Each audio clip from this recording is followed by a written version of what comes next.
Code in Place is our attempt to bring the world's highest quality computer science education to anyone in the world for free. The initial idea of Code in Place kind of started when Chris and I were reflecting on how we have had the most wonderful, impactful educational experiences in our lives. But a lot of those experiences are not afforded to many of the individuals around the world, many who are way more talented than us. And so we started wondering, like, how can we bring this joyful experience of learning how to program to more people during the COVID pandemic? And so Code in Place initially started as this kind of well-meaning idea, and then with a lot of love from so many people around the world, it snowballed into this huge thing. So as it stands today, I think Code in Place represents three big things: high-quality computer science education for all. Also, one of the only places on earth where you can go to learn how to teach and take on sort of a leadership role as a teacher in computer science. And lastly, Code in Place has also become an important setting for us to experiment with educational ideas, to see what the future of education will look like when it's applied to tens of thousands of people from different countries, different backgrounds, different genders, and see kind of what works and what doesn't. At Code in Place, we have this amazing team of people, and everybody on the team is really passionate about the best ways that we can teach computer science. And what that looks like is we're always thinking of new ways we can build tools and new ways we can integrate things into the class to make it better for everybody. And today you're going to hear some of those stories. So the story about the IDE starts back in 2022. We'd already run 2 Code in Places.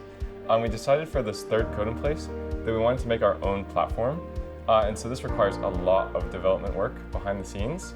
And one of the priorities with the IDE was making it so that it's as usable as possible for beginners.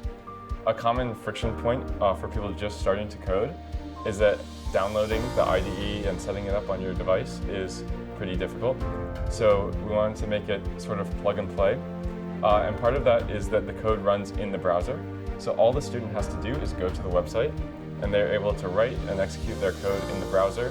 This makes it super accessible and also beneficial for people who live in places where they don't always have Wi-Fi, because if you can get to the site once, you can run your code as long as you can until you refresh your tab or something like that. So the IDE is sort of a huge part of the site that makes it easier for students when they're just starting out.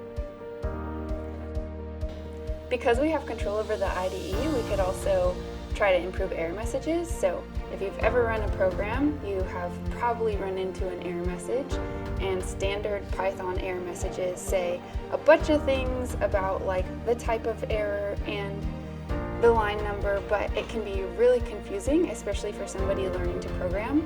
So we had a question of how can we make these better for students learning to program, and we ended up using GPT to generate error messages that are custom for the student. So when a student runs their program, hits an error, we hand the student code, the assignment they're working on, and the error message, the standard error message that they got, all to GPT and say, can you help make a more helpful error message for the student? And then we hand that to the student, and then that actually helps the students resolve their errors a lot faster.